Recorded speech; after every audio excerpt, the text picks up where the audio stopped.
Everyone has to realize that this is an extraordinarily competitive landscape, okay?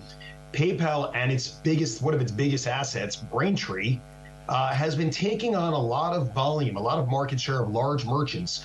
Booking.com became a customer recently. Spotify became a bigger customer recently, but they're doing it at a very low margin to win that business. They're hoping that their other higher margin businesses will come with that and they'll be able to cross-sell it more effectively and bring the margin up. But the jury's out. We'll have to see if that plays out. If it does, to answer your question, we think it'll be in about 2 to 3 quarters from now, but before we see if that strategy is working or not.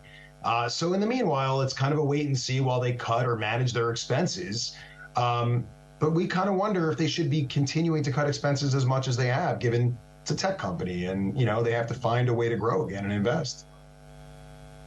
I'm really also glad that you mentioned the competitive landscape, and we've had a chart up there a moment ago for US online payments. I mean, Affirm up 82% year to date. Of course, Block has been a disappointment as well, but Apple is a big competitor too. Who do you see as the biggest competitor to PayPal, and have they got any chance still competing in this space?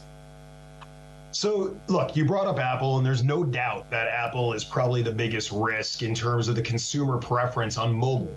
But keep in mind, many parts of the world, first of all, consumers are using Samsung or other Android devices, which does position PayPal in a better place.